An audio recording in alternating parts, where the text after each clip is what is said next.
Once upon a time in a small village, Grace lived beautifully with her parents. Her father, Samuel, was a hardworking farmer known for his kindness, while her mother, Sarah, filled their home with warmth and laughter. Grace, a lively girl with a zeal for exploring beautiful places in the village, cherished the idyllic life they shared. Her days were spent helping her mother tend to their garden, chasing butterflies with her father, and listening to Sarah's enchanting stories by the heart at night. Evenings were filled with laughter and love as the family gathered around the table to share meals and dreams. Their home was a haven of love and joy, where every day felt like a wonderful adventure waiting to unfold. Grace couldn't have asked for a more perfect childhood. Grace's world shattered after her 11th birthday when Sarah, her mother, fell ill. The illness was fast and merciless, claiming Sarah's life within weeks despite her father's desperate efforts to save her. The once vibrant home now echoed with grief. Her father struggled to fill the void left by Sarah's absence, his grief mirrored in Grace's teary face. Grace found it hard to comprehend the sudden loss of her mother, whose love and stories had been the cornerstone of her happy childhood. Samuel, burdened by sorrow, often found himself lost in memories, unable to fully console his grieving daughter. The days grew long and somber, the laughter that once filled their home replaced by silence and tears. Grace clung to the memories of her mother, finding solace in the stories her mother had told her, while Samuel endeavored to be both mother and father to his heartbroken daughter. 2 years later, Samuel decided to remarry. He married Emily, a widow from a neighboring village. She came with her daughter, Abigail, almost Grace's age mate. Initially hopeful for a new beginning, Grace soon realized Abigail's resentment. Abigail, spoiled by Emily's attention, saw Grace as an intruder in their newfound happiness. Emily, not trying to be fair, often knowingly favored Abigail in small but hurtful ways. Grace noticed how Emily would give Abigail the larger portion of food or praise her more openly, while her own efforts went unnoticed. This growing favoritism caused tension in the household, and Grace felt increasingly isolated and hated. Abigail, sensing her mother's bias, became emboldened in her unkindness, often leaving her chores for Grace to complete. Grace's once joyous home now felt divided, and she longed for the simplicity of the past. Despite the challenges, Grace tried to find common ground with Abigail, but her efforts were met with cold indifference. Emily's favoritism became very obvious. If Samuel brought home a treat for Grace, Emily would redirect it to Abigail without hesitation. While Abigail stayed idle all day at home, Grace shouldered the burden of household chores alone. She woke early, fetched water for the family from a distant stream, searched the forest for firewood, and labored to prepare meals that Emily and Abigail enjoyed without gratitude. Emily's harsh words and constant criticism stung more than the physical labor. The villagers' small acts of kindness brought Grace brief moments of joy, but Emily brought more strenuous tasks for Grace, hoping to break her spirit. Grace, though weary and often teary-eyed, remained obedient and resilient, her inner light undimmed. Grace's days became a blur of unending chores and mistreatment. Yet, amidst her weariness, she maintained a cheerful demeanor, finding solace in the kindness of the villagers.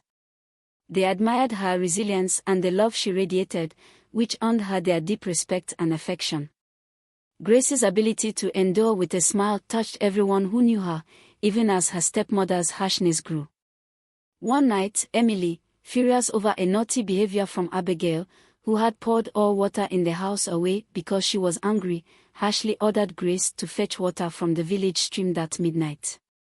Knowing fully well that no one was allowed to go to the village stream after 6 p.m. in the evening. The path was filled with danger and darkness, and Grace was scared, her heart pounding with fear. As she approached the stream, a figure emerged from the shadows, a weathered old woman with a face marked by kindness despite the wrinkles of time. The old woman's voice was gentle yet firm as she warned Grace of the dangers of the night and urged her to turn back. But Grace, accustomed to obeying her stepmother, explained to the old woman that her stepmother will beat her if she comes back home without water. Moved by Grace's plight, the old woman reluctantly allowed her to continue, advising her to be swift and cautious. With a grateful nod, Grace hurried to fill her container with water shimmering in the moonlight, while the old woman watched silently from the shadows, her eyes filled with concern for the girl's safety. On Grace's return, the old woman was waiting for her. The old woman presented 2 parcels of different sizes. "Choose wisely," she advised.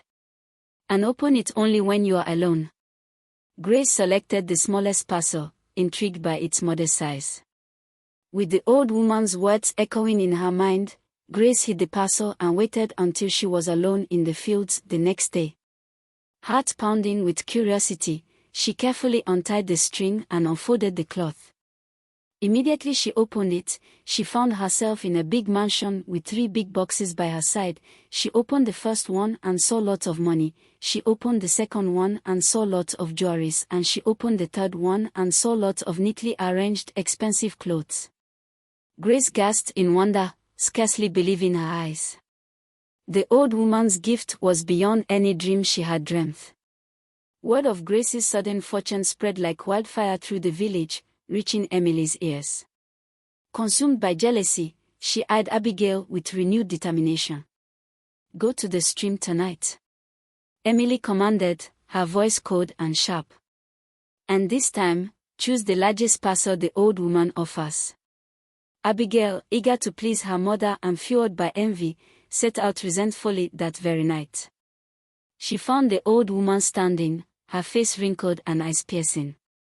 Abigail's disdain for the old woman was palpable, and without a word of greeting, she demanded for her own parcel. The old woman, disturbed by Abigail's rudeness, presented 2 parcels.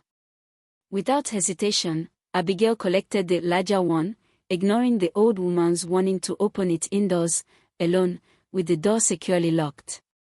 Filled with anticipation, Abigail pushed the old woman aside and rushed home.